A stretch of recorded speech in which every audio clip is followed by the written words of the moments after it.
Beleza, estamos ao vivo, começando um novo quadro aqui no canal. É, não vou mentir, é uma coisa assim que eu já estava meio que há muito tempo querendo fazer algo parecido, mas ainda não tinha estruturado tudo isso na minha mente malcaviana. Sim, eu tenho alguma coisa de malcávia, só para estar tentando fazer um negócio desse só mesmo malcávia, né, Tatiana? Eu acho que todo mundo tem um pouquinho de Malcave. As pessoas negam, as pessoas fogem, as pessoas tentam evitar, mas não tem jeito. Salve galera, estamos começando o quadro Personagens do Brasil. É uma proposta, não vou nem chamar de projeto ainda, porque isso aqui é meio que a primeira vez, eu sempre chamo de teste. E a gente está numa fase teste para ver se vai dar certo. Se não deu certo, paciência, tentamos. Se deu, partiu fazer mais. Mas é, convidamos a Tatiana aqui, né? Já deu um oizinho aí pra galera, vai poder falar mais também para ser a nossa cobaia. Ela não é convidada, ela é cobaia aqui. Só faltou escrever aqui embaixo, cobaia, né, Tati? Cobaia com toda a honra desse mundo. Boa. Qual é a proposta, gente? Deixa eu explicar para vocês.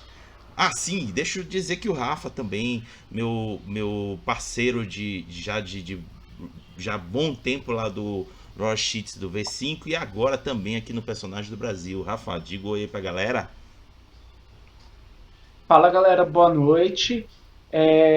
O Raga já vai falar mais sobre o que é, né, o Personagens do Brasil, mas para mim está sendo uma extensão do que a gente já faz lá no Lore Sheets.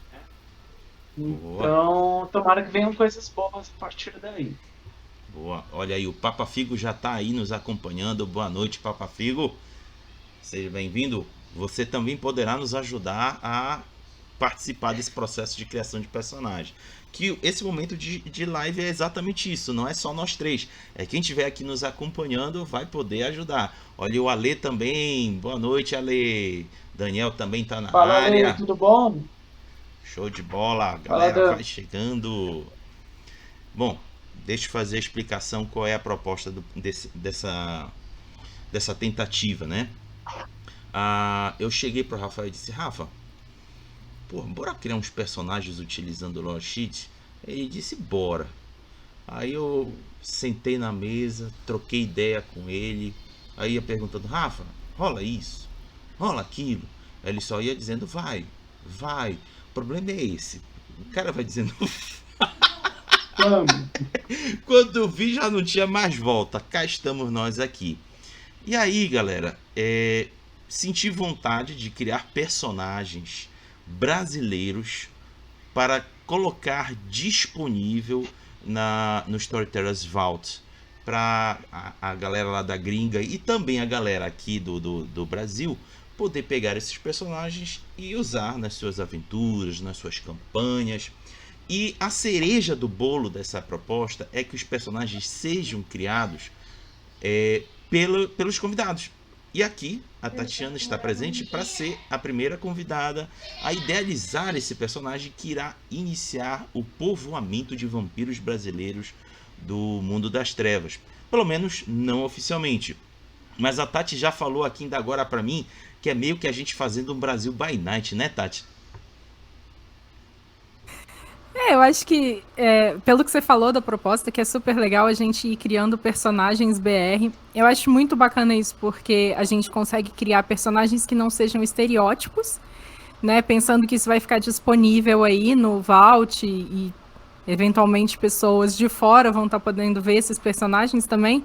É muito bacana que a gente crie isso, né? Personagens brasileiros realistas. E à medida que isso for sendo feito, se a gente for criando personagens de todos os cantos do Brasil, por que não, no fim das contas, reunir isso tudo num grande by night Brasil. BR? Boa, boa. E para quem esteja aí curioso, já vou logo explicando. Quando eu falo colocar no Storytellers Vault, não é só em português. Eu vou traduzir tudinho para o inglês, para ficar disponível para os leitores de inglês poderem acessar. E vocês vão perguntar quanto vai ser, Raga? Eu vou logo adiantar para vocês. Eu vou colocar lá um valor assim bem simbólico mas se vocês quiserem contribuir mais, fiquem à vontade. Mas vai ser bem simbólico mesmo. Não é para querer explorar vocês, não. É para realmente tornar bastante acessível para quem quiser pegar e usar lá nas suas mesas e campanhas. Bom, dito isto para vocês que a proposta é criar personagens brasileiros, pretendo, junto com a Tati e o Rafael, fazer 4 sessões do processo de criação de personagens.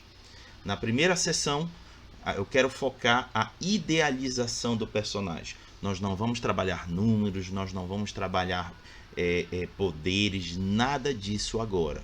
A proposta é idealizar como o personagem a Tatiana quer desenvolver nesse processo de criação. Já na segunda sessão, que vai ser um outro dia a trabalhar com os dois aqui depois, vai ser aí sim, propriamente dito, a ficha. Nós vamos pegar o que foi idealizado e transpor para a ficha, de uma forma que seja coerente com o que foi idealizado. Fechou a ficha, aí vamos para a terceira sessão, também num outro dia, em que pretendemos fazer a apresentação da ilustração da personagem. Sim, teremos um ilustrador que irá pegar tudo que a Tatiana irá descrever sobre a personagem dela e preparar uma ilustração para apresentá-la aqui na terceira sessão. E também nesse mesmo dia fazermos os últimos ajustes que a Tatiana achar necessário fazer na ficha, porque tenho certeza que, como uma boa malcaviana, muita coisa vai remoer a cabeça dela durante a semana que vai separar entre uma e outra sessão. E sempre haverá tempo para voltar, não tem problema. A última chance de poder mudar será essa da terceira sessão, porque na quarta sessão pretendo fazer a apresentação do PDF final do arquivo que irá para o Storytellers Vault. E aí estaremos aqui inaugurando o primeiro personagem brasileiro a ficar disponível para a comunidade. Então é esse o resumão que a gente vai tentar explorar aqui. Se vamos conseguir, não sei, mas pelo menos eu quero que não seja engessado. Sentir que já não conseguimos cobrir, por exemplo, toda a idealização, hoje não tem problema. Nós estendemos para um outro dia. O importante é que saia uma coisa divertida e dentro daquilo que a Tati está a fim de fazer. Né, Tati? É isso aí.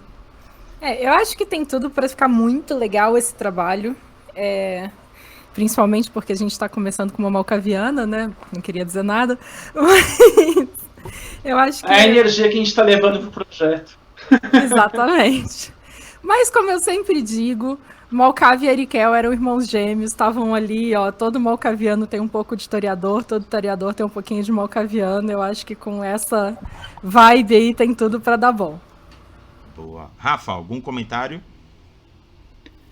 Eu acho que é muito importante. Primeiro, é muito importante que o Lobo está aqui no chat. Lobo! Oh! Com os dentes dele magenta. E eu também acho muito importante que assim, a ideia geral é a gente mostrar, a gente contar a nossa história, tá ligado? Como a gente é, tá ligado? Como é essa comunidade brasileira, entendeu? Porque a partir de agora a gente está levando isso para fora. E também, né, agora a gente vai também inspirar outras pessoas a também continuarem produzindo. De repente pode pegar uma ideia nossa que a gente publicou ali e fazer alguma coisa, levar para tua cidade, levar para o teu cenário. E é isso, mano. Vamos meter pau aí. Boa. Bom, vou mostrar aqui na tela o arquivo Word que nós iremos usar para registrar todas as informações que a Tati vai querer atribuir à personagem dela. E desde já vamos dizer a ela que há 4 requisitos de criação que ela precisa ter em mente para podermos trabalhar a personagem dela. Primeiro requisito: a origem do personagem é brasileira, ou seja, enquanto mortal, nasceu no Brasil. Segundo, o personagem deve habitar em alguma cidade no território brasileiro. Terceiro, o personagem deve utilizar pelo menos uma lore sheet oficial. Olha essa missão. E por fim, todo o processo de criação será para a personagem Criança da Noite. Mas, posteriormente, iremos fazer adicionais opcionais para a maturação de personagem para Neófito e para Ancila. Ou seja, deixaremos espaços e informações depois, caso aqueles que queiram usar a personagem numa maturação de Neófita ou Ancila, poder usar adequadamente com essas adicionais. São os 4 requisitos que a Tati vai ter que mastigar aí na mente de Malkavian dela. Tá pronta, Tati? Prontíssimo, os requisitos já estão aqui começando a entrar em conflito um com o outro, mas eu acho que no final vai dar certo. Boa. Então eu vou logo te dar logo a primeira porrada. Qual é o nome da personagem? Incrivelmente, eu criei isso com antecedência. Eu vou te dizer que o nome costuma ser uma das últimas coisas que eu faço, mas... Pra todo mundo. A nossa personagem se chama Heloísa Conte. Heloísa Conte, com H ou sem H? Com H. Mais conhecida como Elo. Boa. Conte com I ou algum outro Y, sei lá? Com I. Com I. Heloísa Conte, conhecida como Elo. Isso. Elo. Deixa eu arrumar aqui, depois eu faço com calma. Bom, você já adiantou que é clã Malkavian, né? Exato. Eu acho que é praticamente uma obrigação moral. Que estreia maravilhosa, o personagem Malkavian. Show de bola. Qual cidade você escolhe para esse personagem? Então, aí vem a bomba. Eu escolhi uma cidade, mas eu acho que isso é transportável para qualquer outro lugar, se a gente quiser, certo? Ela vai ser abraçada na cidade de São Paulo. Olha, São E isso Paulo. tem um motivo. Mas Ótimo. também eu já consegui criar alguns ganchos que vão permitir que ela viva em qualquer lugar do país depois disso. Tati, eu vou logo dar Bacana. vou dar logo uma, como é que se diz? Carteirada no Lobo. Lobo, tu tem que usar o personagem da Tati nas tuas aventuras, viu? Aí, ó. Imagina que responsa! Boa. Bom, agora vamos para o conceito. Tens em mente do conceito Eu já da sei. personagem? Ai! Diga, Rafa. Eu já sei. E se você fizer um personagem baseado no Coringa? Vai ser muito original. Então, eu pensei o seguinte: existe uma classe de personagens que habita a minha mente há bastante tempo e que eu nunca consegui, de fato, colocar no papel. E como a gente está criando um personagem brasileiro, e foi o que eu falei no começo, que eu queria criar algo que não fosse estereotipado, mas que também mostrasse que o Brasil é algo além de samba, futebol e por aí vai, eu pensei, e aí, olhem o momento, em criar uma arqueóloga malkaviana. Olha, arqueóloga. Show de bola. E qual é a ambição desta arqueóloga? Então, esta arqueóloga, enquanto era uma pessoa viva e respirante, ela era uma pessoa extremamente cética. Só que o abraço mudou um pouquinho isso nela, porque ela percebeu que existe o sobrenatural. Então, uma das ambições dela, uma das coisas que ela mais quer é explorar um pouco mais, conhecer um pouco mais esse lado sobrenatural, descobrir o que existe e o que não existe. E onde nesse mundo tá aquela separação ali do que é lenda e do que é realidade, quando você começa a falar, por exemplo, de objetos amaldiçoados, de tumbas, de cemitérios indígenas e por aí vai. Então eu acredito que explorar um pouco mais esse lado sobrenatural, que é uma coisa completamente nova e que meio que destruiu todas as crenças que ela tinha do mundo, é um bom ponto de partida. Boa. Então, como é que a gente colocaria, assim, numa breve descrição, essa ambição?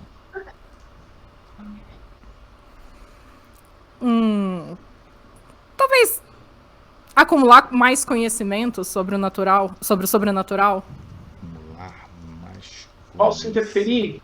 Pode? Claro. Essa é a tua função, homem. E se for, e se for algo mais específico? Porque, assim, descobrir mais sobre o sobrenatural, para mim, na minha concepção, ela funciona mais como uma convicção. Entendeu? Uma ambição é, eu quero isso, eu não quero descobrir mais sobre o sobrenatural, eu quero desvendar o segredo da caveira de cristal. Entendeu? Eu Certo. quero saber mais sobre meu Senhor, sobre o Senhor do meu Senhor, eu quero saber qual é a origem dos guardianes, aquela coisa. E aí, como eu já te joguei na fogueira, eu já vou dar o gancho, né? Nós temos aí uma ponta solta no nosso continente que eu quero muito abordar muito durante os personagens do Brasil, que são os legados, né? Legados Certo. afogados. Então, Não tô te guiando para esse caminho, mas de repente. eu tinha em mente o seguinte, eu não sei se eu tô atravessando um pouquinho ali os bois na frente do carro. Na verdade, é o carro na frente dos bois, mas enfim. Porque a minha ideia é de por que ela foi abraçada em São Paulo. Porque eu escolhi um lugar específico. Existe uma região ali na Barra Funda que tinha uma fábrica Matarazzo gigantesca que foi destruída parcialmente e só uma parte dela foi conservada. E ela estava estudando essa área, essa fábrica, essa questão da arqueologia industrial, e ela acabou sendo abraçada, talvez ali, óbvio que isso é tudo mutável, por um malcaviano que era o dono daquela parte que ficou remanescente, porque ele queria saber tudo sobre o território dele. Opa, tem alguém chafurdando no meu território aqui que não tá sob meu controle, então peraí.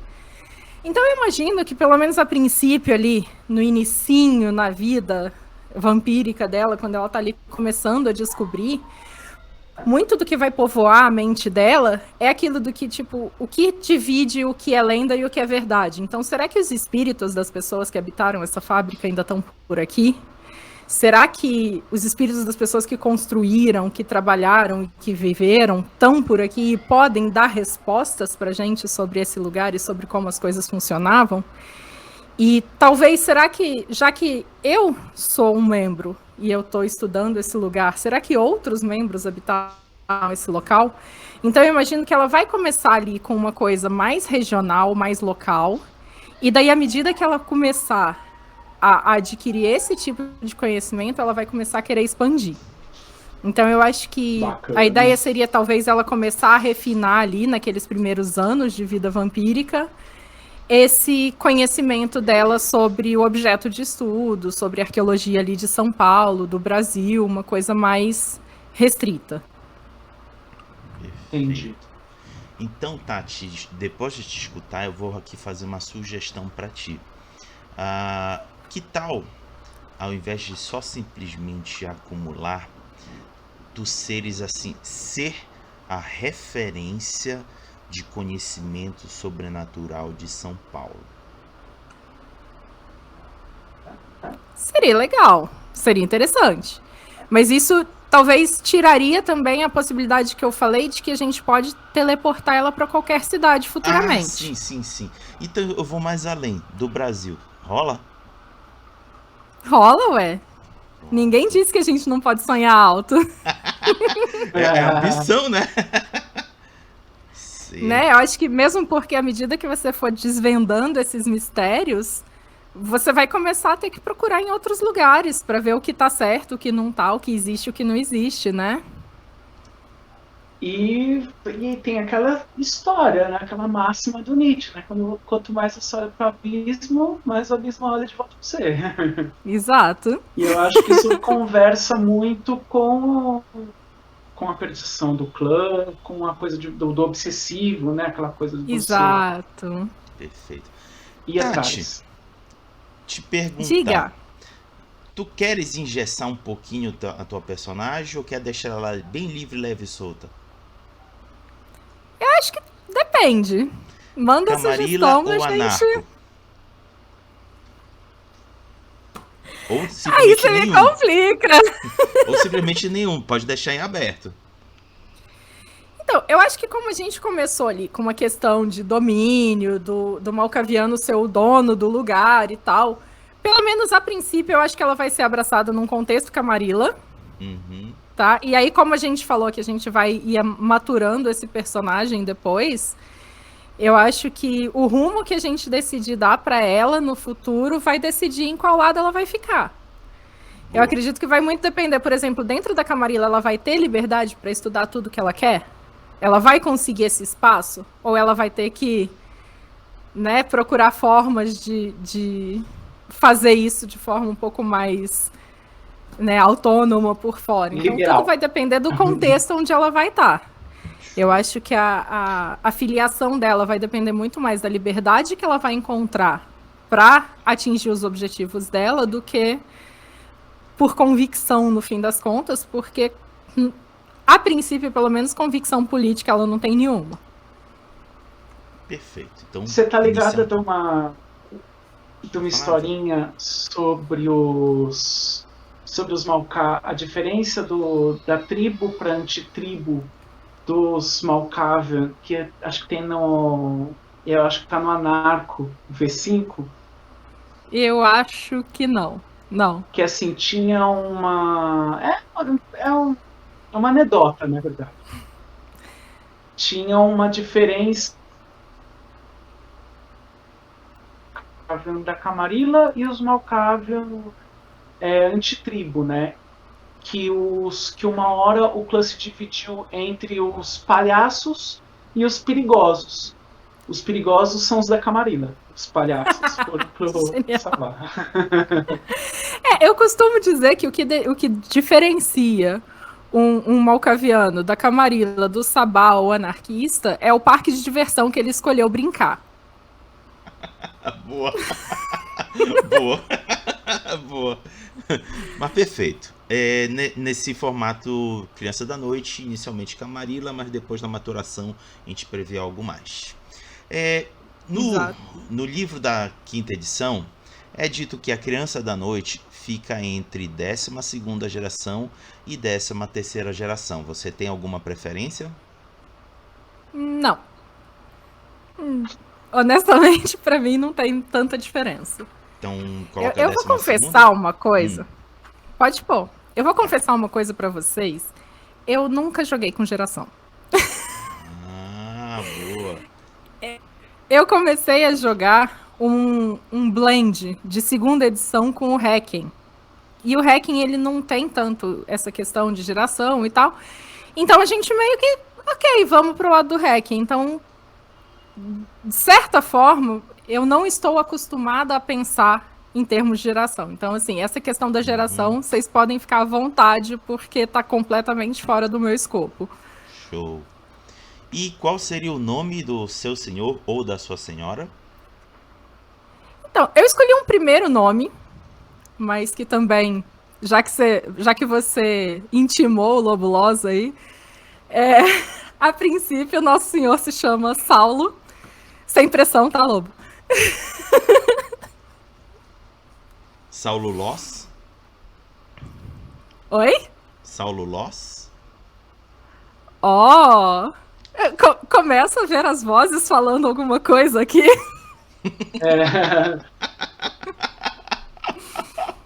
Olha os ecos da rede aí. Os ecos da rede.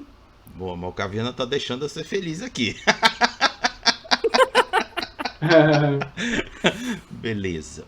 Vamos então agora avançar agora para os dias de mortais da Heloísa, ou mais carinhosamente conhecida como Elo.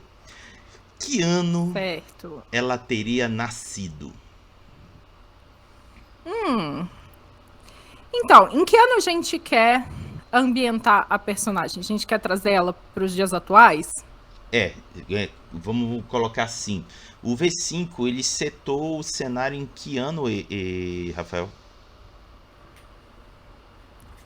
2018, né? O ano do lançamento. 2018. Então, bora botar 2020 aí.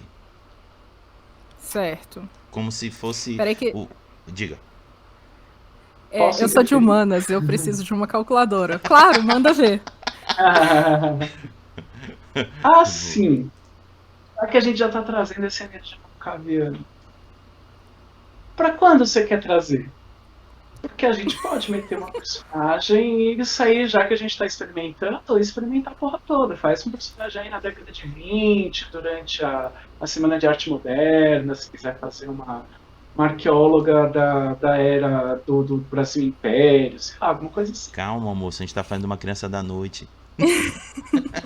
Mas pode ser uma criança da noite. Arqueologia no Brasil... É isso que eu tô falando. Aí eu vou ter que mostrar meu lado nerd aqui, foi mal. A arqueologia no Brasil, ela começou a engatinhar na década de 30. A nossa primeira legislação para arqueologia que a gente tem de proteção ao patrimônio arqueológico é da década de 30. As primeiras pesquisas, efetivamente, elas são da década de 70. Então a gente teria que, pelo menos, trazer isso um pouquinho para cá. O que eu tinha pensado é que ela foi abraçada por volta ali dos 30, 35 anos, porque daí ela já teria pelo menos uma carreira acadêmica consolidada, né? Também para a gente poder justificar ali os pontinhos da ficha.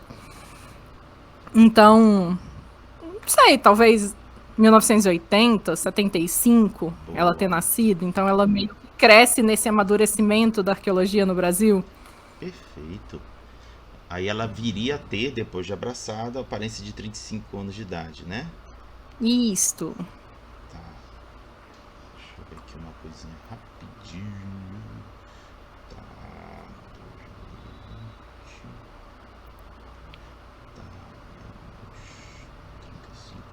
1985, né? Que eu tava fazendo aqui cálculo de calculador.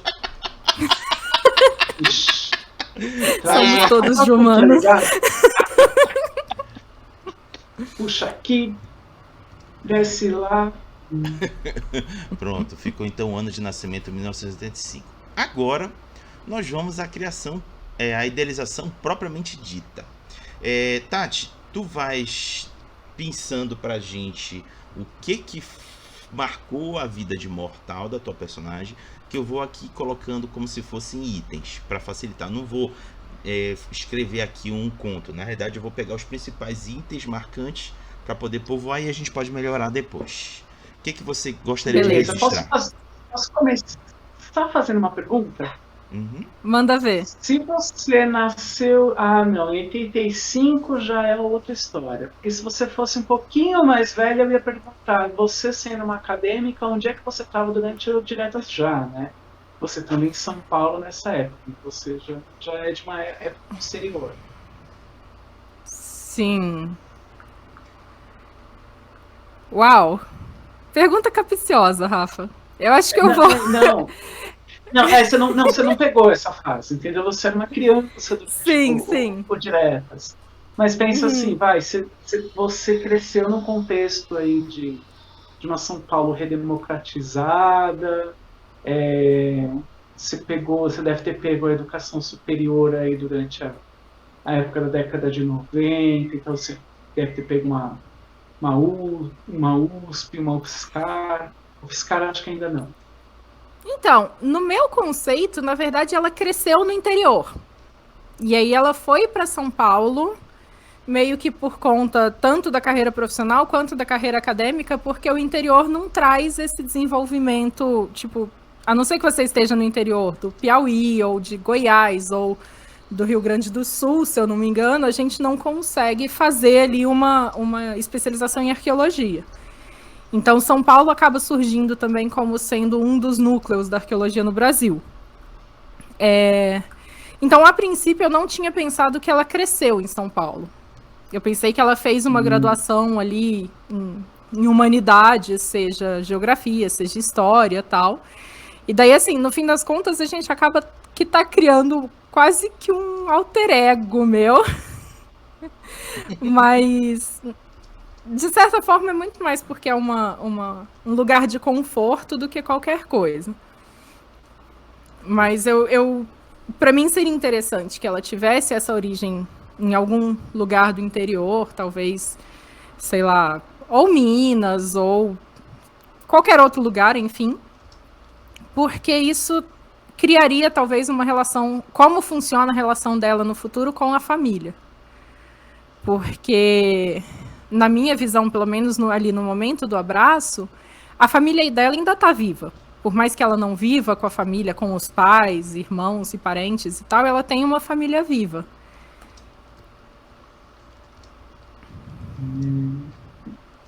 Mas eu acho que, de qualquer forma, estando ali no meio acadêmico, independente de estar em São Paulo, onde a coisa ferveu de verdade ou não, pelo menos pelas minhas experiências, assim, do meu tempo de faculdade, isso acaba estourando também em praticamente qualquer lugar que você tem, pelo menos uma universidade pública. E exatamente, você sendo uma pesquisadora independente da época em que você está, sempre tem essa relação com a pesquisa científica, né? Sim, então, como cara, é que isso se humanas, transforma? Né? É uma pergunta que eu tô fazendo, tô fazendo. Se você quiser abordar isso na sua personagem, é bacana, senão não. Sim. Não é algo que eu tinha pensado, mas é algo que faz bastante sentido, na verdade. Né, a gente colocar mais essa parte também do que é o imaginário político dela enquanto acadêmica. E eu acho que, sim, invariavelmente... Oi? Pode falar. Eu falei sobre isso semana passada no Lore Sheets, e o Droga de Twitch, o Lucas, ele é meu amigo de mesa mesmo, de jogo, ele tá aqui de testemunha. Eu sou um cara que sou politizado, né? Então, quando eu faço personagem, eu costumo localizar, principalmente quando a gente está no Brasil, eu costumo localizar pelos eventos, né, políticos. Entendeu? Por isso que quando a gente falou de época, eu até falei, tá, mas vamos, né, pode abrir, você pode ser uma arqueóloga da época do... Você falou que começou a primeira legislação sobre arqueologia, foi na década de 30, a primeira coisa que eu pensei, opa, Getúlio, entendeu? Eu sou muito assim, eu realmente... Inclusive, você falou quem estiver assistindo e não for dessa vibe. Você falou da Semana de Arte Moderna? Você falou da Semana de Arte Moderna. Quem criou ali, quem estava ali envolvido na criação dessa primeira legislação de arqueologia no Brasil era o Mário de Andrade. Então a gente existe essa conexão, de fato. Sim. Mas, assim, eu acho que isso é algo a pensar, e eu acho que é pensar com cuidado, porque eu costumo, talvez por eu ter essa formação como historiadora, eu costumo tomar muito cuidado com esse tipo de questão de politizar os personagens, porque eu tenho muito medo de escorregar o pé na armadilha da história, às vezes. Então, assim, é algo que é perfeitamente fazível, mas eu só não acho que eu consigo fazer assim de pronto. Perfeito. Bom, te mostrar o que eu já consegui colocar dessa tempestade de ideias. Ela cresceu no interior de Minas Gerais, está aqui registrado. Segundo, foi para São Paulo para fazer faculdade em História. Vou deixar aqui em História. Para fazer pós-graduação, na verdade. Ela se formou ainda lá em Minas Gerais. Isso, tá. Isso. Foi para São Paulo para fazer pós-graduação. E para poder atuar profissionalmente também. Em História. Né? Tipo, ela foi em busca de melhores oportunidades. Para fazer pós-graduação e em busca de melhores oportunidades. Deixa eu só arrumar isso aqui da sua história. Tá. Tu falaste ainda agora de arqueologia. Seria o campo de atuação dessa pós-graduação seria arqueologia ou é alguma outra coisa? Exato. É isso mesmo, tá. Exato. Campo de atuação.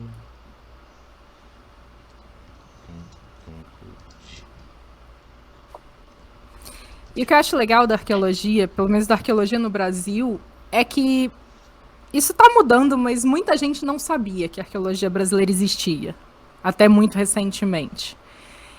Tem uma história engraçada de um ex-chefe meu que ele fala que ele foi pedir visto para ir para um congresso nos Estados Unidos e daí ele disse que ele tinha uma empresa de arqueologia. E aí o cônsul negou o visto dele porque ele estava falando mentira, porque obviamente não existe empresa de arqueologia no Brasil. Então... Eu não consigo imaginar o conceito de empresa de arqueologia. Certo. Momento nerd de novo. A arqueologia, saindo ali do contexto acadêmico... Saindo do contexto acadêmico, que daí a gente vai ter as pesquisas científicas mesmo, né? De pesquisa de base, de querer compreender a povoação do território, de querer compreender a formação da sociedade brasileira e tal. A arqueologia ela está inserida no licenciamento ambiental. Então, toda obra que vai ser feita em determinadas regiões, ela precisa passar por um processo de licenciamento arqueológico. Né, para ter certeza de que aquele empreendimento não está destruindo o patrimônio brasileiro. Isso acontece ou em áreas amplas no campo, né, área que basicamente hoje a gente quase não tem mata nativa, mas o que a gente tem ainda está protegido. Mas daí vai ser, por exemplo, em área rural, área que já está sendo ali, já está tendo uma ocupação, né, rural há muito tempo, ou então em cidades em que tenham já esses zoneamentos históricos. A cidade de São Paulo, por exemplo, né, para dar um exemplo, já que a gente está falando de São Paulo, ela já tem áreas em que qualquer coisa que você for construir, por exemplo, você vai trocar o piso da sua loja, você tem que ter um trabalho de arqueologia, porque aquilo vai impactar no subsolo. Então é nesse contexto que as empresas de arqueologia surgem. Né, para suprir essa demanda que as universidades não conseguiam dar conta no começo, porque eram poucas. Né, a arqueologia ainda, você tem que lembrar que a legislação surge na década de 30, a gente não tinha praticamente faculdade de arqueologia no Brasil, a gente praticamente não tem até hoje. Né? Então esse é o conceito. Desculpe se eu fugi demais. Não, de boa. Deixa eu ver se eu entendi. O conceito da sua personagem, então, você é uma vampira que faz licitação para troca de piso em lojas, é isso? Na verdade, a troca do piso foi um exemplo mais superficial. Como eu falei no começo, eu estava me baseando nessa fábrica que tem na Barra Funda, né? Que basicamente seria isso, tá? Ela estava trabalhando ali para descobrir como era a fábrica, como foi construída aquela, porque tipo o bairro inteiro acaba surgindo, né, por conta daquilo.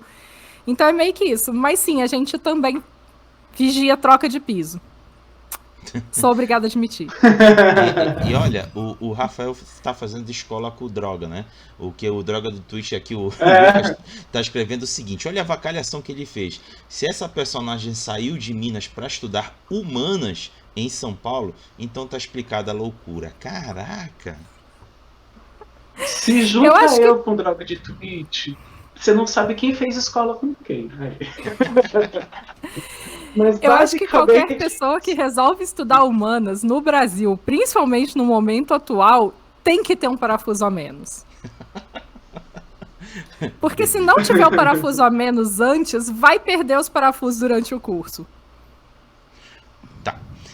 Tati, agora, tu tens alguma outra coisa a acrescentar ou tá bom só isso dos Dias Mortais?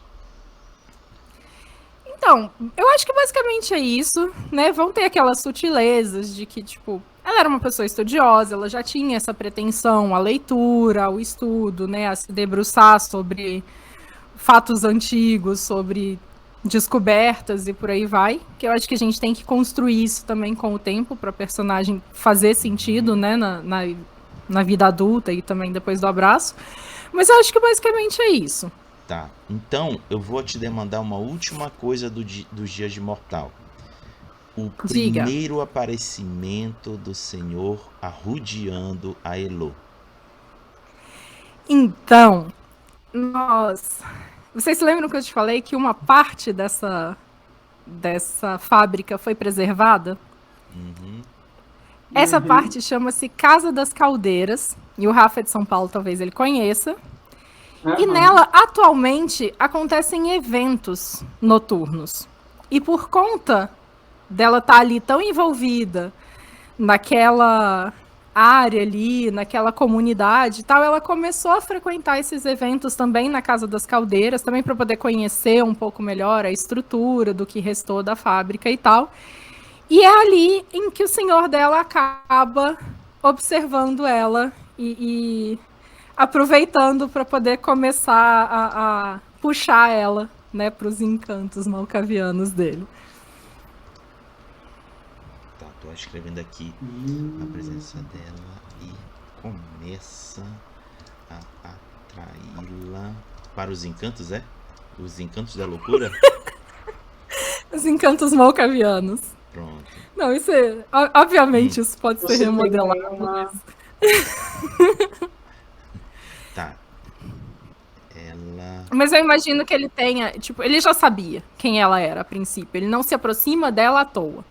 E daí o fato dela começar a frequentar aquele ambiente ali que estava dentro, literalmente, dos domínios dele, é só a oportunidade que ele estava esperando também para poder, né, colocar as garrinhas nela. Então eu acho que é uma aproximação muito bem calculada, né, e muito pontual no sentido de que ele sabe quem ela é e ele sabe o que interessa a ela. Então ele vai conseguir, entre aspas, né, não necessariamente no sentido sensual da coisa, mas seduzir ela para o mundo que ele quer trazer ela futuramente. Perfeito. Então eu deixei assim. Ela frequentava eventos noturnos na Casa das Caldeiras, onde o senhor nota a presença dela e começa a atraí-la para os encantos da loucura. Beleza? Perfeito. Bacana. Então agora nós vamos para as noites de membro. Após o Saulo ter abraçado a Elo, o que ele fez com ela? Então, a Elo, ela tinha toda uma vida estruturada ali. E o Saulo abraça ela com um objetivo. E parte dos objetivos dele se encaixam nisso, de manter pelo menos esse domínio que ela tinha ali na área dela, enquanto ela era a coordenadora desse trabalho que estava acontecendo nos domínios dele ali. Então, quando ela é abraçada, o que ela faz, na verdade, é contrair uma dívida com os nossos amiguinhos Ventrus para que ela possa tomar o domínio da empresa. Então, ela compra essa empresa. Então, ela tem aí uma dívida guardadinha para a gente poder usar no momento que for mais oportuno com os Ventrus de São Paulo. Isso não me parece nada esperto. Mas... E a nossa querida Elo, ela era casada. Então, ela tinha esse relacionamento. O marido dela trabalhava junto com ela ali nas escavações. No momento que ela é abraçada, ela se afasta das escavações propriamente dita. E daí, tipo, por motivos de saúde, daí começam a surgir os mais variados... né, as mais variadas... Nossa, sumiu completamente a palavra. Mas teorias conspiratórias do porquê, de fato, ela desapareceu. E daí alguns dizem que ela teve queima da retina pela exposição solar. Alguns dizem que ela está com câncer de pele. Outros dizem que... Enfim, e por aí vai. Né? A gente tem esse burburinho surgindo em volta dela. E ela passa a controlar essa empresa, essas pequenas escavações e esses pequenos trabalhos ali de estudo desse território, desse malcaviano, a pedido dele, pelas sombras, literalmente. Tá. Eu vou só pedir agora para tu voltar, para eu poder escrever aqui com calma. Eu vou te dar aqui Claro. o que eu já escrevi e a gente completa. Saulo abraça a Elo. Deixa eu botar aqui Elo, para ficar mais bacana. Com o objetivo de controlar a coordenação dos trabalhos arqueológicos da área da Casa das Caldeiras. Aí tu falaste da questão da dívida. Como é que... Descreve de novo aí pra mim, por favor. Para que ela pudesse continuar mantendo o controle dela ali, principalmente agora sem poder ir aos trabalhos propriamente, né? A não ser quando algum trabalho eventualmente ocorresse à noite e tal, coisa que ela ainda vai lá dar uma olhada. Ela precisava ter o controle de quem estava fazendo, de fato, de quem estava ali, né, bancando aquele trabalho. Então ela contrai uma dívida com os Ventru para que ela possa ter para ela a empresa que cuida das escavações dessa região. Ah, tá. Com o apoio dos Ventru. Perfeito. Isso. Deixa eu mentalizar aqui para ver se fica legal como você descreveu. Para que a Elo... Deixa eu colocar aqui sempre Elo. Para que a Elo pudesse continuar a ter controle de quem estava financiando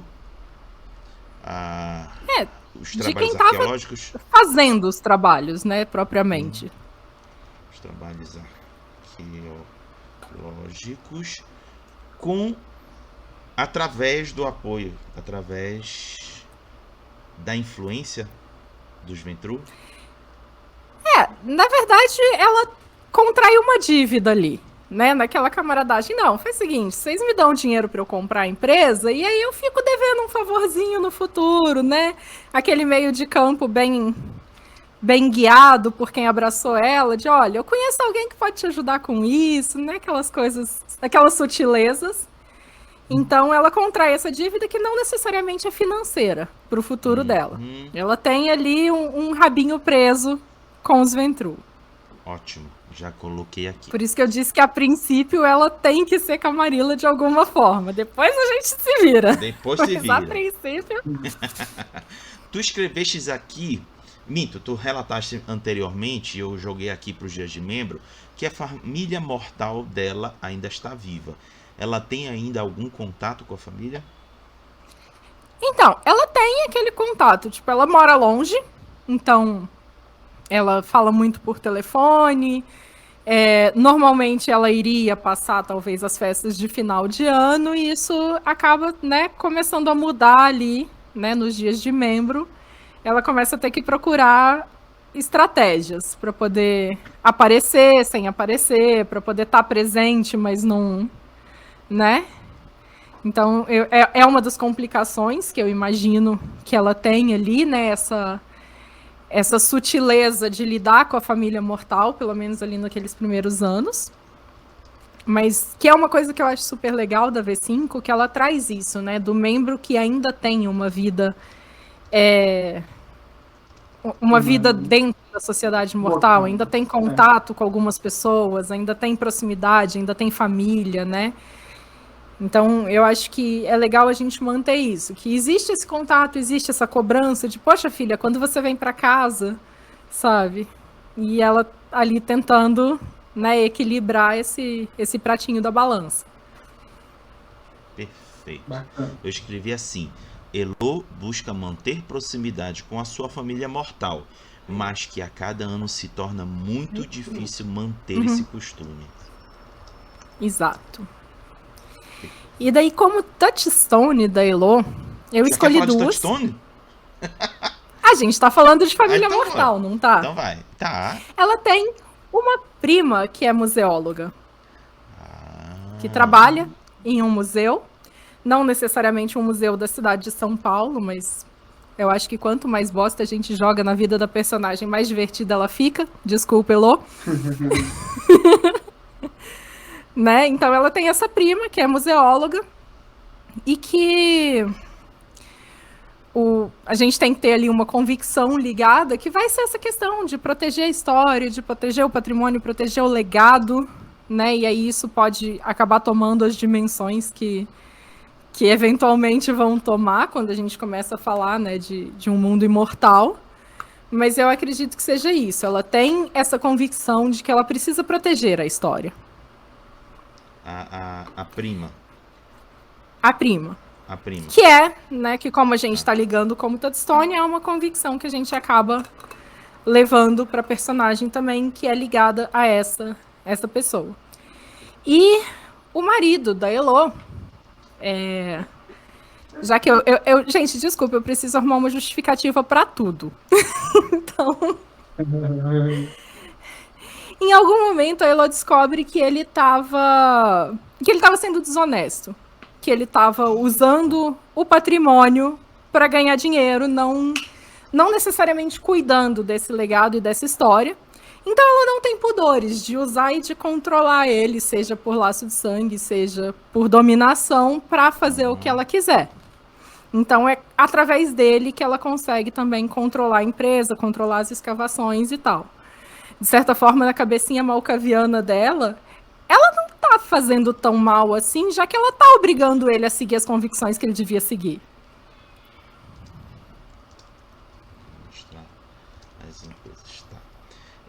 Mas isso que tu estás relatando pra gente já é mais ou menos os antecedentes, que provavelmente estás falando de um carniçal, e as convicções. Eu já estou anotando já pra gente usar mais à frente, mas ainda não é bem o foco do que a gente está fazendo agora. Tá. É que de certa forma isso tudo vai puxando da história e do... Então, vai costurar. Era o que eu tava te falando antes. Primeiro eu crio toda a história, depois eu falo, tá, então isso significa o que na ficha? Entende? Não, então tem problema. Eu tô registrando tudo. Tudo vai ser utilizado eventualmente de fato. Então, isso... Depois se você quiser... Eu falei, eu sou uma malcaviana com anacronismo, eu ainda uso papel. Perfeito. Bom, já temos aqui uma boa atuação da Elo, que é essa questão da arqueologia na área do Saulo, o senhor dela. Queres agregar mais alguma coisa ou isso está suficiente? A gente vai encerrar a relação dela com o Saulo por aí? Ou a gente vai... Pode, inclusive. Ou a gente vai falar especificamente da relação com ele? Se você quiser. Futuramente. Por exemplo, a gente pode reservar a relação para um. Geralmente eu tenho espaço das relações com personagens específicos. A gente pode abrir um campo aqui e detalhar especificamente isso. Pode ser? Tá. Ótimo. Então, já que a gente eu sei que a gente está criando todo um volume absurdo, que provavelmente, se a gente for escrever isso tudo, vai criar um calhamaço, que isso vai, obviamente, ser resumido depois, mas no fim das contas, depois, enfim, a gente se entende. Com certeza. É que assim, na verdade, é bom pecar pelo excesso, né? Sim. É melhor pecar pelo excesso do que pela falta. Que aí depois isso aí vai ter que virar uma historinha por extenso. Sim. Quer dizer, pelo menos que eu tenho, tipo, eu entendo que é uma fixação minha com o Vampiro à Máscara, mas de certa forma eu tento fazer com que tudo seja crível, com que tudo seja possível, sabe? Tipo, por que a Elo não pode de fato existir em São Paulo? Entende? Eu sei que é uma pira minha, que muitas vezes as pessoas não têm essa talvez até mesmo essa amarra, mas, de certa forma, é como eu funciono. Então, assim, depois, por isso que eu falei, a gente tá criando algo que ficaria gigante, mas que a gente se acerta depois para resumir o quanto for necessário. E aí depois a gente vai cortando as arestas. Isso, Pronto. Exato. Como você descreveria o relacionamento com o Saulo? Então, o relacionamento dela com o Saulo é um relacionamento que ele começa muito bom, porque os dois têm interesses muito próximos, né? Porque, afinal de contas, ela tá ali estudando o território dele, ele quer que ela estude o território dele. Então, é um relacionamento que começa muito harmonioso, porque eles têm interesses em comum, mas que ele começa futuramente a se tornar levemente conflituoso, porque o que o Saulo quer? O Saulo, ele quer controle, ele quer informação, ele quer poder. Então, ele abraçou ela para estudar o território dele.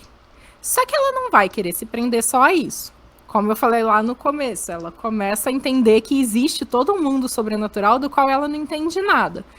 Então, existe esse pontinho de conflito aí, em que ela vai, pelo menos a princípio, tentar lutar para manter uma boa relação com o senhor dela, mas que é ali uma possibilidade de conflito para o futuro quando ela começar a querer estudar outras coisas, aprender por conta própria, e ele começar a falar, não, mas eu quero que você estuda tal lugar agora. Perfeito. Em Olha algum como momento a Elo ela vai deixar de ser uma criança e ela, quando ela passar por esse processo, né, de ser uma criança da noite para ser uma neófita, ela vai começar a ter uma não vida, ela vai começar a criar uma coterie, ela vai começar a ter relações dentro do mundo dos membros, ou então ela vai criar novas relações no mundo mortal. E isso talvez faça com que ela queira ter uma vida, né? Normal. Exato. A gente E segue o em Saulo, frente. ele Né? Exato. E ele é... Ele vai né, manter você obsessivo. Controlador. Ele não é objetivamente ruim. Ele não quer ter a Elo pra ele, sob domínio dele, sobre ordens dele. Mas ele escolheu ela por um motivo, sabe? Não parece justo que ela escape dessa forma. Então, assim, é um ponto de conflito. E eu gosto sempre de criar personagens que têm possíveis pontos de conflito no futuro. Eu entendo que a gente não está criando um personagem para jogo especificamente agora, mas que criem possibilidades de plot no futuro.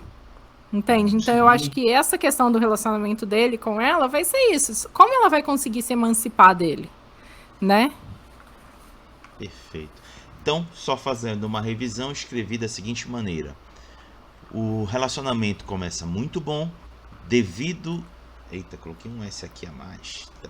Devido aos interesses em comum, pois ele deseja que ela estude o território dele, mas futuramente se torna um relacionamento conflituoso, pois Saulo quer poder e ela não deseja se prender a isso. Seu interesse é pelo sobrenatural. Fechamos este relacionamento. Olha só que legal, já temos Dias de Mortal, Noites de Memo. Agora, descreva pra gente a aparência da Elo. Então, eu imagino a Elo como, né, como eu já falei, é uma mulher ali na casa dos 30, 35. Posso referir? Pode, claro. Antes da gente passar pra aparência, enquanto a gente ainda tá em relacionamentos, tô te jogando no fogo de novo. Me fala um pouco sobre esse Ventrue com quem você tem um pouco de rabo preso. De repente pode ser uma personagem para você colocar ali já nos relacionamentos. Então, eu não aprofundei ele, certo? O que eu tenho dele, assim, eu vou ser bem sincera, o que eu tenho dele ele é alguém que conhecia o Saulo, tá? O Saulo talvez tenha proposto que a Elo controlasse essas pessoas de uma outra forma que ela não achou tão legal. E daí ela escolhe comprar a empresa para ela e daí ela pode controlar. E aí ele fala, ok, se você quiser fazer dessa forma, tal pessoa pode te ajudar. Então, ele é alguém que, tipo, não necessariamente ele é um agiota, entre aspas, do mundo vampírico, mas não é algo que ele já não faça, porque ninguém indicaria ele se já não fosse algo que ele já tivesse ali, pelo menos, adepto, né, de fazer. Mas basicamente é isso, ele tá ali trocando um favor e ele é alguém que tem grana pra isso. Diga. Poderia este Ventrue, por acaso, ser um Matarazzo? Um primo distante, o próprio Francisco, de repente? Chiquinho Matarazzo. Poderia, não é um problema. Eu acho que talvez um Matarazzo mais desconhecido, porque daí ele pode continuar existindo sem toda a luz sobre ele. Eu acho que talvez o Chiquinho Matarazzo seja um pouco too much, assim. Mas talvez alguém, sei lá, um primo que controle ele, talvez. Eu acho que nada mais Ventrue... Aliás, eu acabei de falar isso lá no grupo do Facebook. Eu acho que nada mais Ventrue no mundo do que São Paulo. E nada é mais Ventrue em São Paulo do que a família Matarazzo. Sim, você tem um ponto, de fato. De talvez certa forma, na verdade, o Safra, mas... A gente chega lá. Eu acho que a gente tá falando de períodos temporais diferentes, né? Mas se você for pensar ali, aquele Ventru que já tá acomodado, sentadão no trono de cetim dele, possivelmente aquelas, né? Espero que não tenha ninguém da família Matarazzo ouvindo a gente. Então, se tiver alguém da família Matarazzo escutando, por favor, não se espirrar saúde. Né? Mas sim, a família Matarazzo, na verdade, ela tem meio que, tipo, tentáculos espalhados pelo estado de São Paulo inteiro, né? De certa forma, a ferrovia sorocabana, que meio que interiorizou ali, surgiu ali na borda dessa fábrica ali na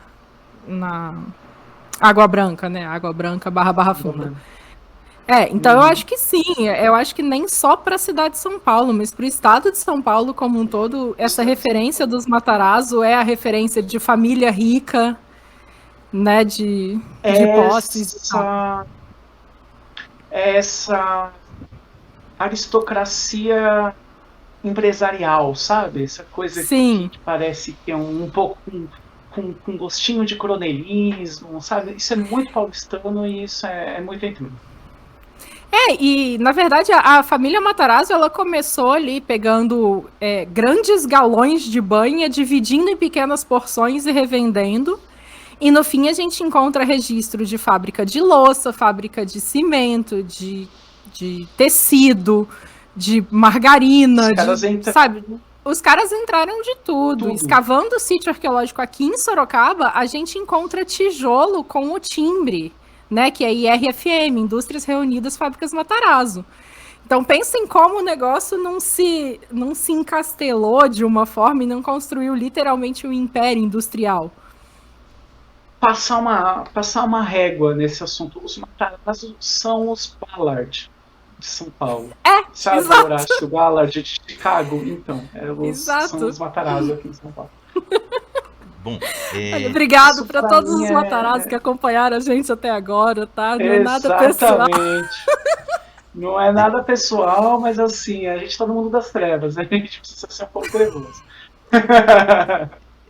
Eu tô deixando aqui o nome em aberto depois para Tati decidir, mas escrevi o seguinte, que esse Ventru é alguém que conhecia o Saulo e serviu como, entre aspas, um agiota para financiar os objetivos dele através da Elo.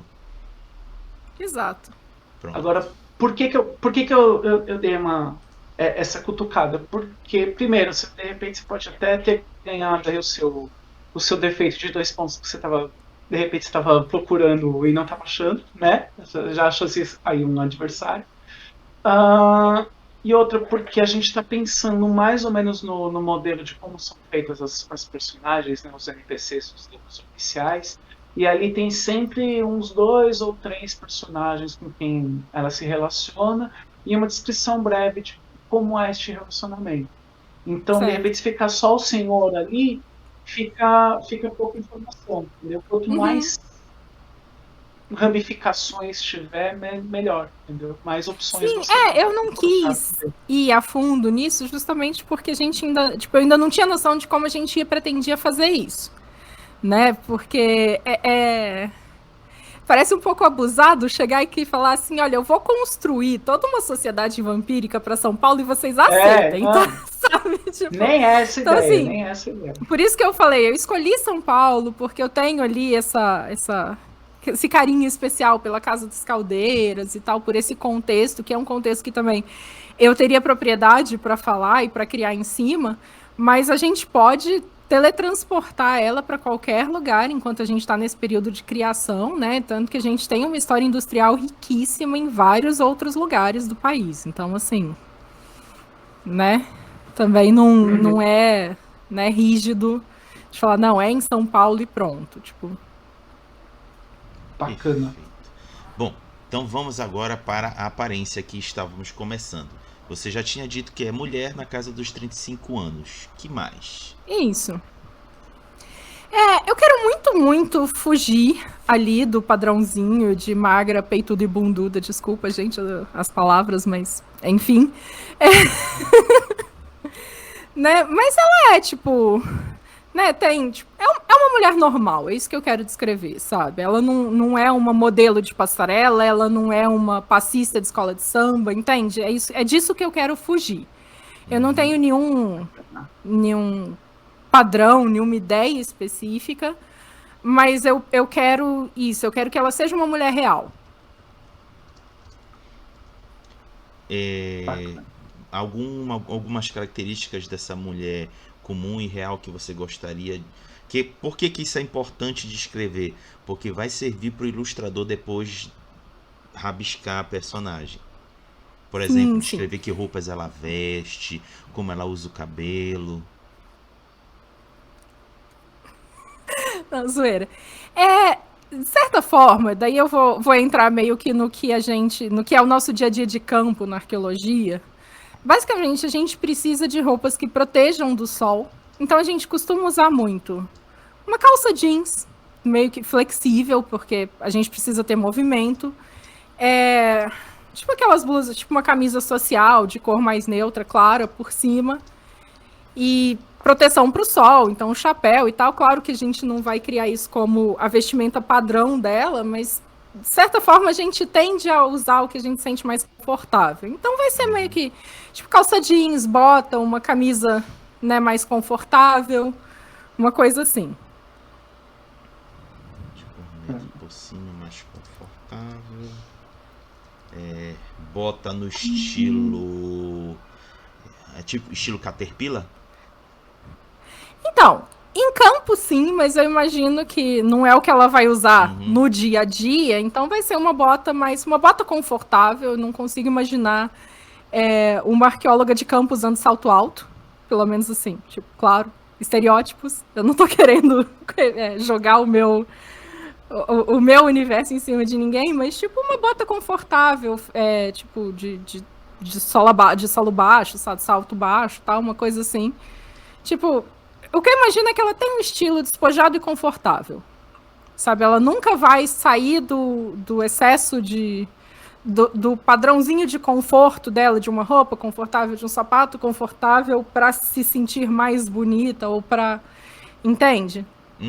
Ela preza muito mais pelo conforto do que pela estética, do que pela, tipo, arrumação, de certa forma. Ela é uma pessoa mais prática. Ela busca praticidade. Boa. Praticidade e conforto. Perfeito. Olha como eu escrevi. Mulher na casa dos 35 anos, com aparência comum e real, com roupas que... Eita, o que eu escrevi aqui? Protejam. Com roupas que protejam do sol, como calça jeans... Deixa eu botar aqui uma vírgula. Camisa social de cor neutra por cima, mais confortável. Bota confortável de salto baixo, num estilo despojado e confortável. Ela preza pelo conforto do que pela estética, e ela busca a praticidade. Tá bom assim? Exato. Fechou. Beleza. Deixa eu perguntar. Pergunte. Me fala da pele dela. Ela é uma mulher de descendência afro-brasileira, uma mulher indígena, uma mulher caucasiana.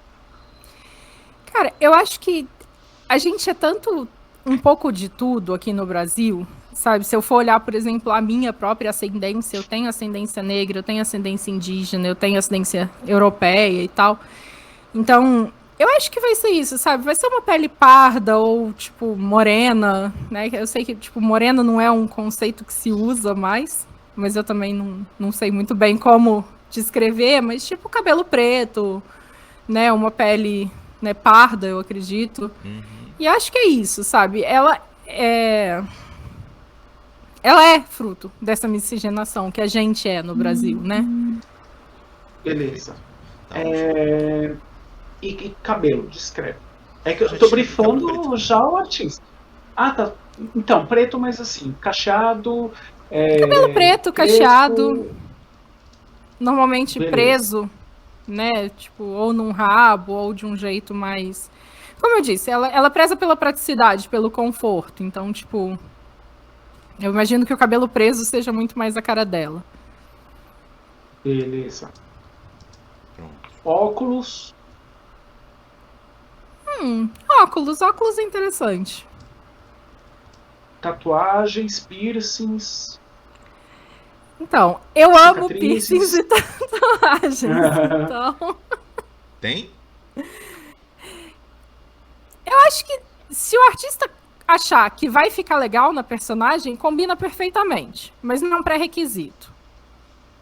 De certa Beleza. forma, pelo menos a forma que eu trabalhei com o Lucas para criar os personagens do Ivory Stairs, a gente trabalhou assim, eu dei um conceito para ele, e daí ele foi falando, você acha que tal coisa combina com ela, tal coisa não combina, não sei o que, a gente foi trabalhando dessa forma. Eu acho que é uma possibilidade também, né? Porque também daí a gente dá uma liberdade criativa para quem está criando também essa ilustração. E a minha curiosidade sobre as tatuagens e piercings, seria uma grande quantidade ou uma pequena quantidade? Eu acho que pequena. Pequena quantidade. Não vai ser nada tipo artista corporal, sabe? Tipo, ela curte, ela gosta, mas é muito que horror. É algo que ela curte, mas não é algo que ela vai dedicar o tempo dela, a energia dela, sabe? Tipo, modificação corporal não é um hobby para ela. Ela curte como forma meio que de expressão, de identidade e tal, mas... Então, assim, meio que vão ser tatuagens pontuais, piercings e tal, do que ela acha legal no estilo dela, mas nada que ela vá gastar a vida escolhendo.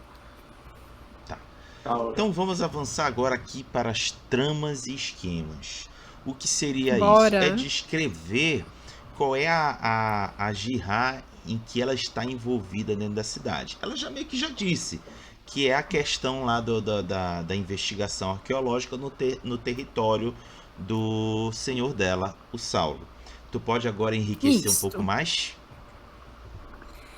Não, a princípio isso vai começar ali, naquela coisa super regional, super local, voltado para a história industrial e tal, que ele tá ali num terreno que surgiu a partir disso, porque a gente tem ali Matarazzo, Antártica, tem o Palestra Itália, que é o estádio do Palmeiras, né, tal, que tudo foi sendo criado ali em torno daquela comunidade.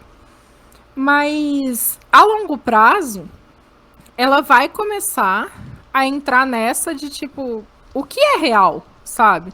Poxa, a gente vê... Tem filme de múmia à torta e à direito. Até então, obviamente, eu ria disso. Mas será que não tem um fundo de verdade aí? Entende? Então, eu acho que ela vai entrar nessa busca de descobrir um pouco o que é real, o que é fantasia, o que foi, talvez, intencionalmente colocado na fantasia para meio que, né, dar uma pista errada. Então, tipo, eu acho que, possivelmente, essa vai ser ali essa...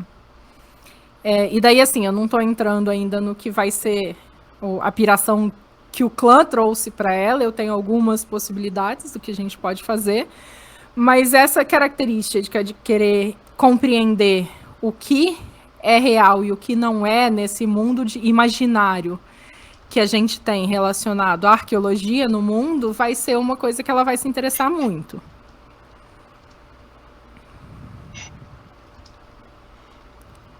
Real ou não.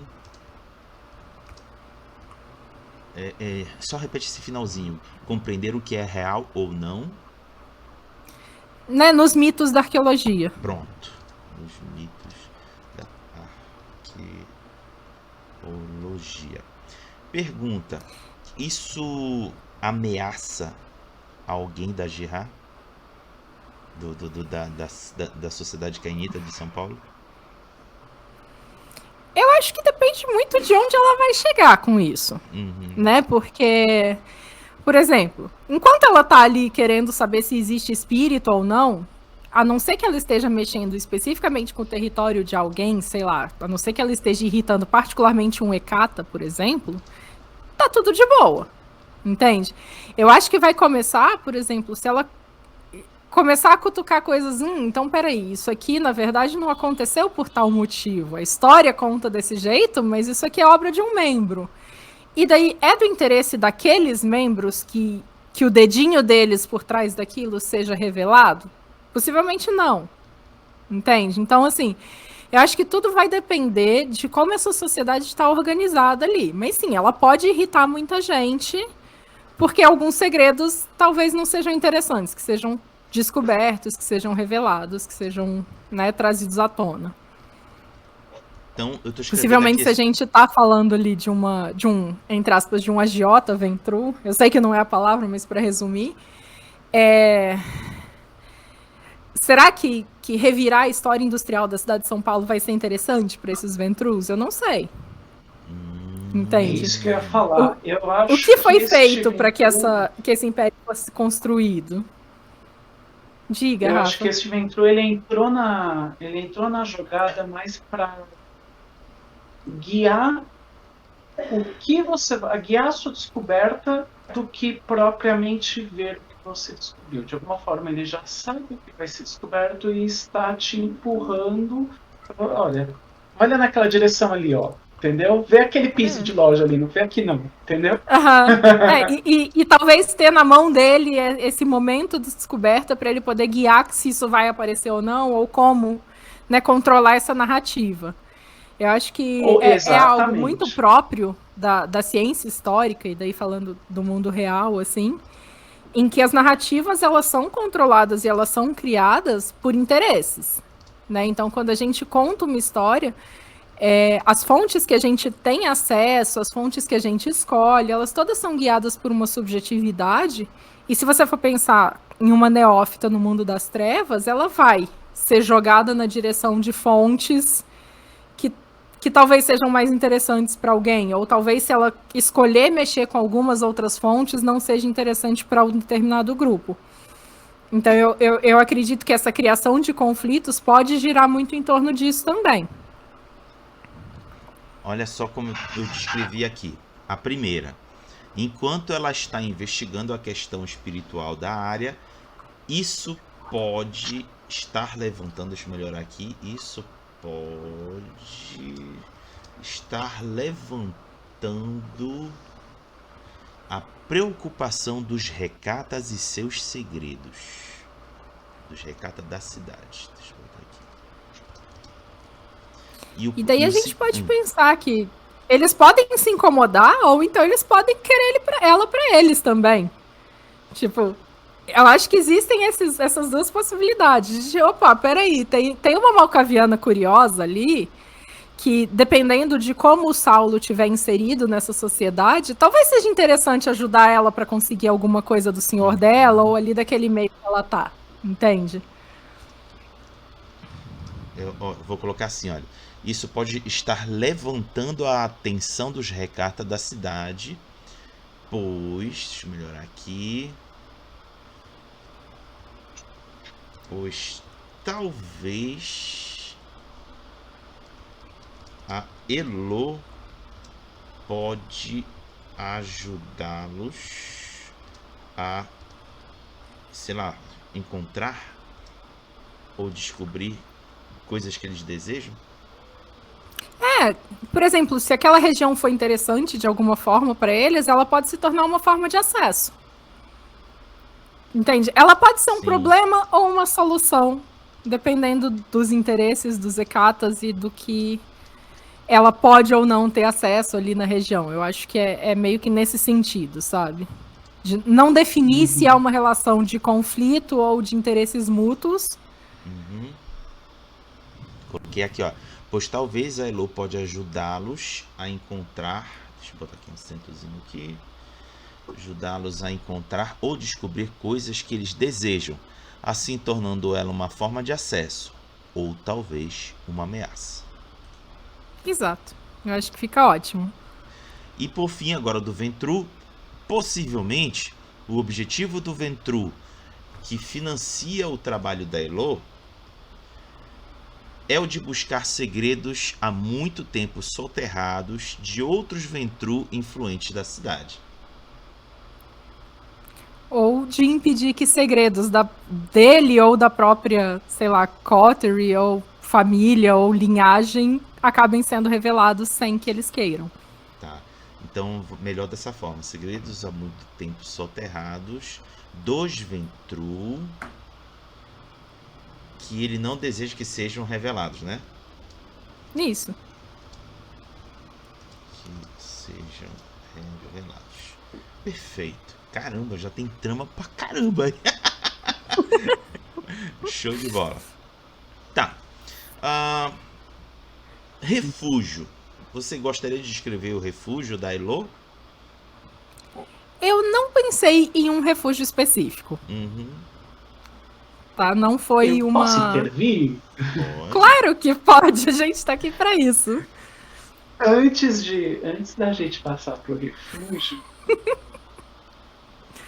um anjo atravessou assim, pá, aqui na minha cabeça. Vozes da rede. E eu lembro as vozes da rede que estão implantadas Anjo. aqui desde o lobo. Anjo. Anjo. E aí eu lembrei de alguma coisa, assim, tipo, falei, mano, há um tema recorrente esse negócio, né, da arqueologia de lendas e tal.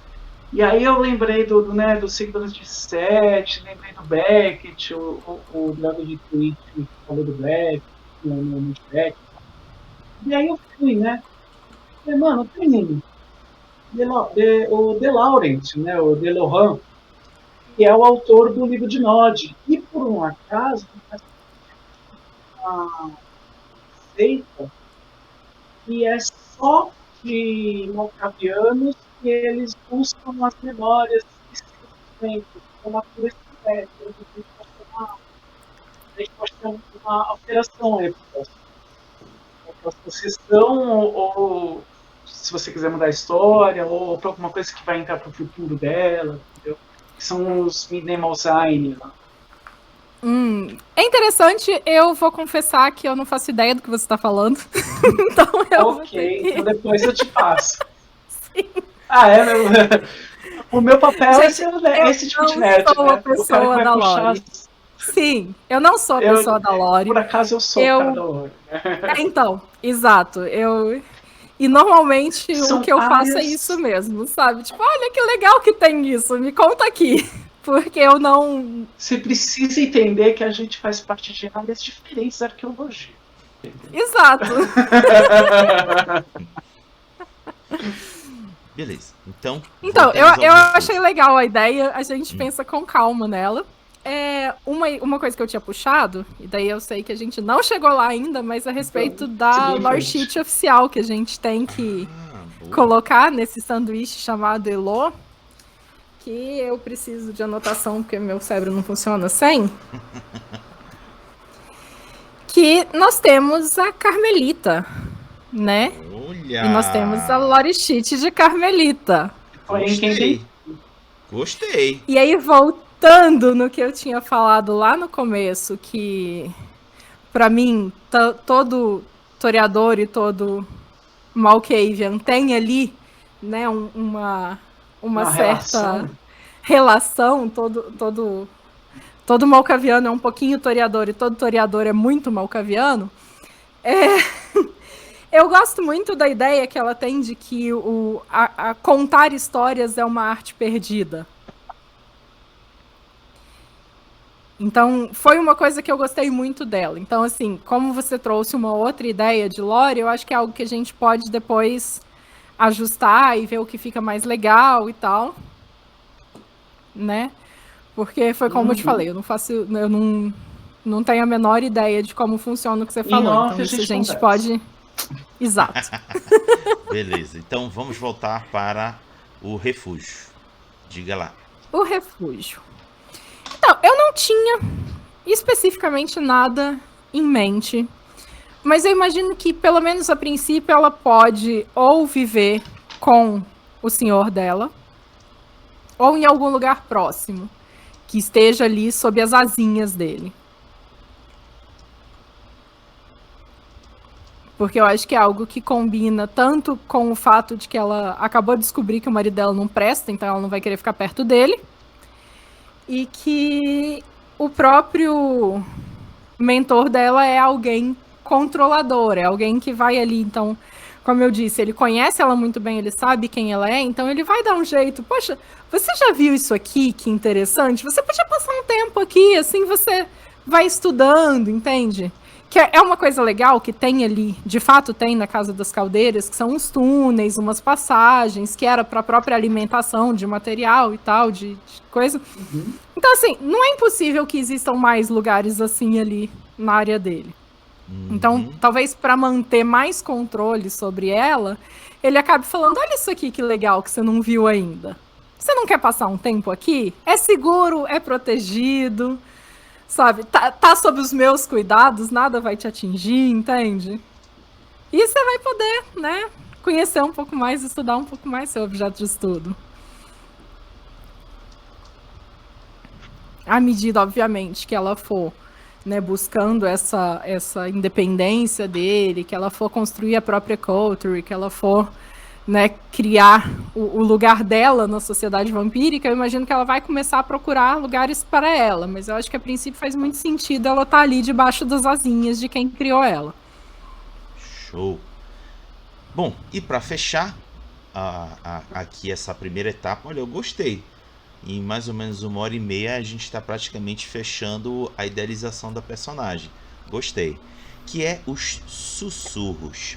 Nesse trecho eu achei legal, que é introduzido lá no Chicago by Night, que ele permite que o autor da personagem coloque uma verdade ou uma mentira, fica a gosto, sobre a personagem. Você gostaria de contar uma verdade ou uma mentira sobre ela? Então, no mundo humano eu já joguei um pouco isso, né? Que começam a surgir esses boatos dos motivos do afastamento dela de campo. Porque ela era uma arqueóloga de campo, ela era alguém que amava estar ali fazendo a escavação com as próprias mãos. Então, tipo, ela se afastou. O que aconteceu? Entende? Então, pelo menos na sociedade humana existe isso. Na sociedade vampírica, e eu acho que daí isso a gente pode definir, quando a gente definir qual vai ser o clã Bane dela, porque daí a gente pode puxar essa verdade ou esse boato através do que é do que é a compulsão ou a paranoia que ela tem ali, né, trazida pelo clã. Então, fica por enquanto os boatos sobre o afastamento dela do trabalho de campo. Isso. Tá. Então, no mais que eu havia previsto para essa primeira sessão fechou. Você gostaria de acrescentar algo mais em alguma parte? Eu acho que sem começar a invadir o que a gente tem para a próxima, não. Né, eu acho que ficou legal o que a gente tem até então. A gente conseguiu construir, pelo menos, ali o background histórico, tanto da vida humana quanto da vida vampírica. Eu acho que a gente tem um materialzinho legal para uma primeira sessãozinha. Show de bola. Rafael, algum adicional? Por enquanto, todas as intervenções que eu podia fazer eu já fiz durante a sessão. Boa. E você, Hagabashi, o que você nos diz? Eu confesso que ainda estou olhando o geral. Eu estou mentalmente aqui me programando para depois, que isso a gente pode adiantar aqui para a galera. Esse arquivo está compartilhado tanto com a Tatiana e com o Rafael, e ele vai ser vai ser melhorado ao longo da semana até a próxima sessão. Eu pretendo dar aqui umas cutucadas, é claro, com a ciência da Tatiana, e eu acredito que ela também vai querer dar umas cutucadas, né, Tati? Com certeza, né? Quem não quer? Quem não quer. Vai ser um trabalho de fino a 3 mãos. Então, quando vocês nos verem na próxima sessão... 4, 5, 6, depende de qual personalidade você consultar no dia. Então, na próxima sessão vocês já vão ver uma versão mais fina e acabada da idealização da Elo, a Malkavian de São Paulo. Então, chegamos ao final dessa primeira sessão do Personagem do Brasil, com a participação da queridíssima Tatiana e com o Rafael dando seus pitacos maravilhosos. Quer dar um último olá, um último oi e também falar dos seus trabalhos, Tati? Eu quero. Eu sempre quero. Pessoal, sigam as redes da iniciativa. É um projeto que a gente está participando junto, eu, Hagabashi, o Lobo Lose, Rô Amadeu, Meio Mundo, Capi Remoto, uma galera que a gente está aí, todo mundo se ajudando, se apoiando, mostrando para todo mundo o que a gente tem de legal, né, como produção de conteúdo. Então procurem aí Iniciativa D10 em todas as redes e sigam. E lá vocês vão conhecer o meu trabalho, o trabalho do Hagabashi, de toda essa galera legal que tá junto aí nessa iniciativa super legal. Rafael, alguma última fala?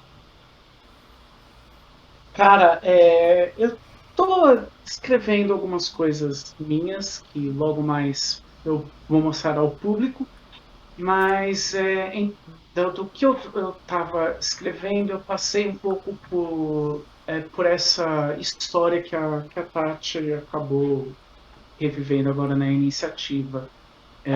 O quanto de uns anos para cá a gente ressuscitou, assim, tipo, como comunidade, tá ligado? Eu acho que a gente passou por um período de letargia, onde estava todo mundo meio que assim, perdido, e pelo menos da minha história pessoal, assim, do Capital by Night para cá, meu, deu um boom de streaming, de material escrito, tanto autoral, quanto tradução, quanto é, vídeos que não são de streaming de jogo, né? Vídeo mais expositivo, como o que eu faço com o Dorshit do Rato, o lançamento do Droga de Canal, o Droga de Twitch está aqui.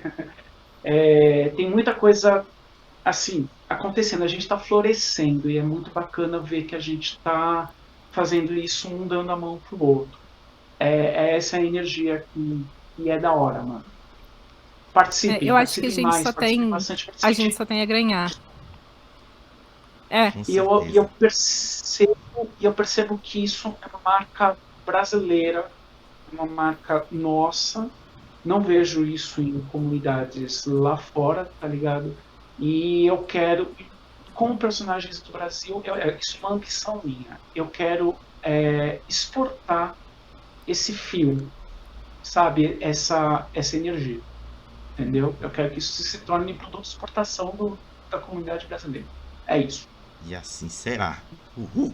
Bom, só para adiantar para vocês, cenas dos próximos capítulos será a sessão 2, ficha e estatística da personagem, no caso da Elo.